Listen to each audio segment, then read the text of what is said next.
Entonces, uno de los elementos prácticos que ustedes deberían manejar es cómo identificar de manera sencilla cuáles son los equilibrios de Nash que pueden haber en un juego. Entonces, volvemos a esta matriz de pagos que habíamos presentado al principio de este video, donde teníamos dos jugadoras con tres estrategias posibles.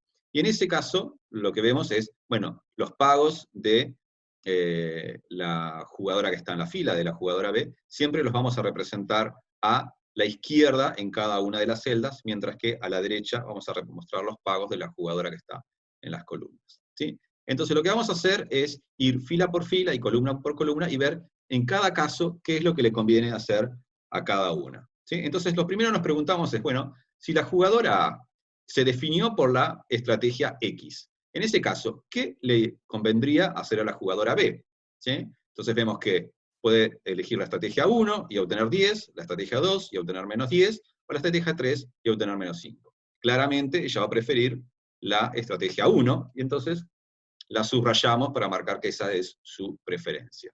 Pasamos a la columna, a la siguiente columna, donde la jugadora A implementa la estrategia, o decide llevar adelante la estrategia Y, y en ese caso vemos que los pagos de la jugadora B son menos 10 si elige la estrategia 1, 5 si elige la 2, y menos 10 si elige la 3. Claramente va a preferir la estrategia 2. Entonces ahí subrayamos de nuevo.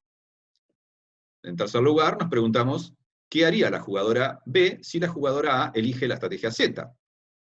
En ese caso, de nuevo, comparará el menos 10 de la estrategia 1, el menos 10 de la 2 y el 5 de la estrategia 3.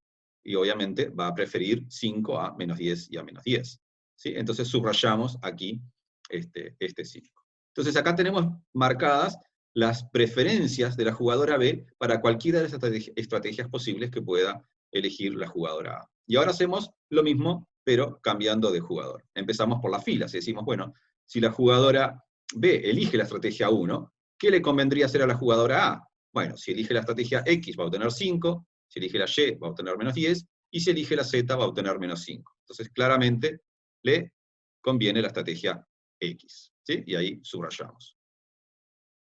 Posteriormente nos preguntamos qué haría la jugadora A si la jugadora B elige la estrategia 2.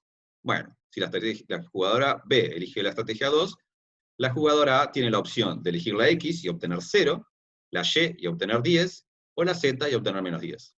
Claramente, de nuevo, le conviene la estrategia Y y subrayamos. Entonces, por último, nos fijamos qué es lo que elegiría la jugadora A si la jugadora B elige la estrategia 3. En este caso, si elige X obtiene menos 10, si elige Y obtiene 5, y si elige Z obtiene menos 15. Le conviene, obviamente, el 5 y lo subrayamos. De esta manera, vemos todas las posibles elecciones que pueden tomar las jugadoras dependiendo de cuál sea la decisión de la otra jugadora. La manera de identificar un equilibrio de Nash es simplemente considerando las celdas donde los dos pagos están subrayados, ¿sí? Entonces acá, que tenemos el menos 10 y el 5 subrayados, vamos a saber que este es un equilibrio de Nash. Este no lo es, este no lo es, este no lo es, este sí es un equilibrio de Nash, este no, este no, este no y este no. Por lo tanto, en este juego vamos a tener dos equilibrios de Nash. Esa es la manera en la cual los identificamos. De nuevo, este es un equilibrio donde las jugadoras no son indiferentes entre uno y otro, ¿sí? Claramente a la jugadora A le conviene este equilibrio de Nash, ¿sí? Que es 5-10, y a la jugadora B le conviene este equilibrio de Nash, que es 10-5.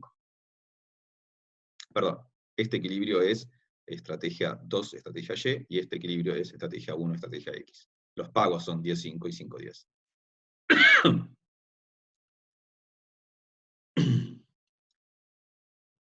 Bien, después de definir estos elementos de teoría de juegos, lo que habíamos visto era, habíamos empezado a ver, era cómo las distintas reglas del juego podían afectar cómo se distribuían los excedentes o las ganancias de estas interacciones. En primer lugar, habíamos visto el caso de la producción independiente, habíamos visto el ejemplo de Ángela. Este ejemplo no se aplica a teoría de juegos porque no hay una interacción entre dos jugadores. Simplemente lo habíamos visto para ver cuál era la opción preferida de Ángela en el caso de que estuviera sola. Nos habíamos preguntado después qué era lo que pasaba si aparecía un segundo jugador, al que habíamos llamado Bruno, y habíamos usado este gráfico simplemente para ver que cada punto abajo de la frontera factible y a la derecha del eje vertical y arriba del eje horizontal, los iba a mostrar combinaciones factibles y donde cada una de ellas nos mostraba una asignación de cómo se repartía lo que Ángela producía, ¿sí? Por ejemplo, en el punto E implicaba que Ángela trabajaba 12 horas, producía 10,5, y de esos 10,5, la mitad iba para Bruno y la mitad para Ángela. ¿Sí? Entonces, con esos elementos habíamos visto algunas reglas del juego. La primera que vimos le habíamos llamado la esclavitud.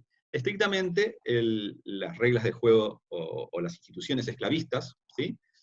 Es un juego muy similar a lo que llamamos el juego del dictador, donde hay una persona que decide enteramente, ¿sí? Sin tener que tomar en cuenta las decisiones ni las preferencias de la otra jugadora, decide cómo se reparte la torta. Esta es una situación muy similar al juego de la esclavitud, con la única diferencia de que en el juego del dictador, eh, el dictador, el que cumple el rol de dictador, digamos, decide cómo se distribuye cierta cantidad de dinero o una torta, ¿sí? Mientras que en el juego de la esclavitud que habíamos visto, Bruno, que era el que cumplía el rol de tomador de decisiones, no solamente tomaba la decisión de cómo repartir, sino que tomaba la decisión también de cuántas horas iba a trabajar Ángela. Entonces, al decidir cuántas horas trabajaba Ángela, estaba decidiendo no solamente cómo se iba a repartir esa producción, sino que además estaba decidiendo cuánto iba a ser la producción, ¿sí? Porque si decide cuántas horas trabaje Ángela, sabe en qué parte de la frontera factible nos vamos a ubicar, ¿sí? Si Ángela trabajaba 8 horas, la producción iba a ser 9, y si Ángela trabajaba 11 horas, la producción iba a ser 10, ¿sí? O sea que al decidir cuántas horas trabajaba Ángela, decidíamos cuánto era la producción, y también Bruno iba a decidir cómo se repartía, ¿sí? Posteriormente habíamos visto otras reglas del juego donde decíamos que había un proceso de negociación, ¿sí? O habíamos pensado en el caso, bueno, donde Ángela ya no era la esclava de Bruno, sino que la esclavitud estaba prohibida y Ángela trabajaba la tierra de Bruno, dándole a Bruno una parte de la producción a cambio de que éste le permitiera trabajar la tierra. Este tipo de relación laboral es lo que se suele llamar aparcería, pero a nosotros lo que nos interesaba era ver cómo este tipo de regla de juego se parecía mucho al caso del juego del ultimátum, ya que Bruno en este caso lo que hacía era que estaba en condiciones de hacerle una oferta de tipo tómalo o déjalo, a diferencia de lo que sucedía en el caso de la esclavitud.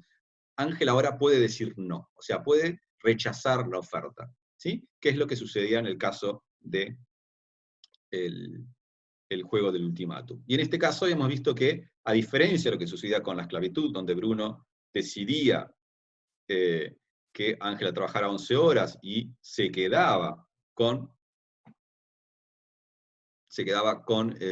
4 valles de grano, perdón, le dejaba a Ángela 4 valles de grano y se quedaba él con los restantes 6, ¿sí?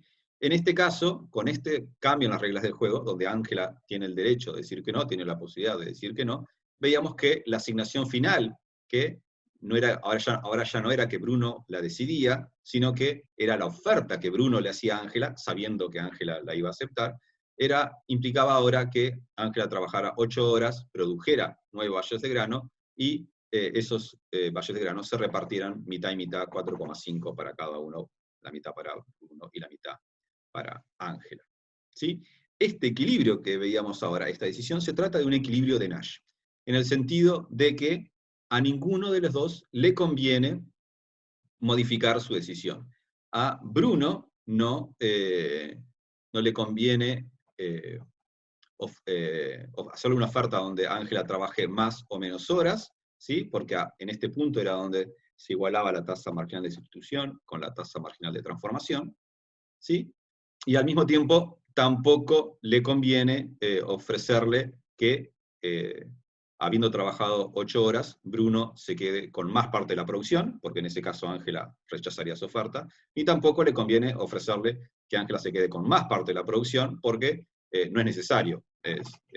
Bruno no lo haría porque ahí perdería una parte de la producción que no necesita hacerlo, porque sabe que Ángela aceptaría o es indiferente entre esta asignación que le propuso esta oferta, ¿sí? Y su posición de reserva que habíamos visto aquí, ¿sí? Ya que por aquí pasaba su curva de indiferencia. Entonces, estos eran los elementos que habíamos visto en los videos anteriores, y la idea es presentar, habíamos llegado al final, a presentar un poco cómo se desarrollaba el juego en el caso del trabajo asalariado, las reglas del juego del trabajo asalariado, o las instituciones del trabajo asalariado. Ahí volvíamos de nuevo a ver cuáles eran los componentes de los juegos, ¿sí? Habíamos dicho que el primero eran los jugadores, y en este caso vamos a tener dos jugadores, ¿sí? Vamos a tener al empleador, la persona que emplea, ¿sí? O quien es dueña de la empresa, y al trabajador o la trabajadora. Pero van a haber solamente dos personas jugando, ¿sí?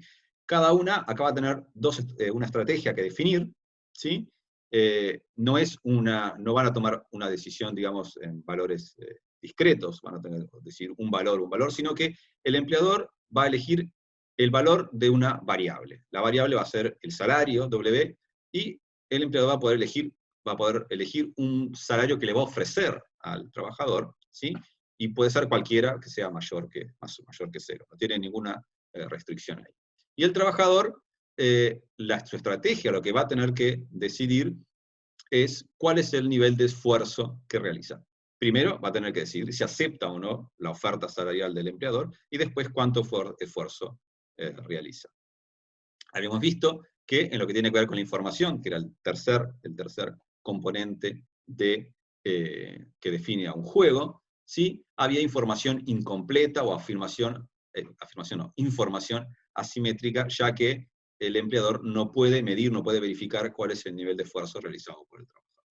Y después, respecto a los pagos, lo último que habíamos visto en el video anterior era que, bueno, en el caso del empleador, los pagos son simplemente los beneficios que obtiene la empresa, y en el caso del trabajador, habíamos visto que lo que el trabajador obtiene es una renta económica que llamamos renta del empleo. Y habíamos utilizado el último video para explicar qué era esto de la renta del empleo. Pero eso es, bueno, básicamente lo que tiene para ganar el trabajador en una interacción con un trabajo asalariado, o también es lo que tiene para perder si rechaza la oferta o lo despiden del trabajo. Entonces, ¿cómo podemos representar un poco el esquema de este juego? Bueno, volviendo al esquema donde veíamos el juego del ultimátum, ahora lo vamos a complejizar un poquito más. La primera parte del juego es muy similar a la del juego de un ultimátum, ¿sí? Tenemos el empleador, que lo que hace es hacer una oferta, que lo que va a ofrecer es un salario que puede ser cualquier valor entre 0 e infinito. Obviamente no va a ofrecer infinito, ¿no? Pero él puede ofrecer lo que quiere, no hay una restricción ahí al respecto. El trabajador tiene que tomar la decisión de si acepta esa oferta salarial, ¿sí? O si la rechaza. Si la acepta, eso implica para el empresario obtener un beneficio que va a depender del esfuerzo que va a hacer el trabajador, y para el trabajador eso implica tener una renta del empleo que va a depender del salario que terminó acordando con el empleador, y también del esfuerzo que realiza posteriormente, ya que recordemos que el esfuerzo asumimos nosotros que le genera insatisfacción o desutilidad al trabajador. Eso es lo que obtiene cada uno, ¿sí? El empresario obtiene el beneficio y el trabajador obtiene la renta del empleo.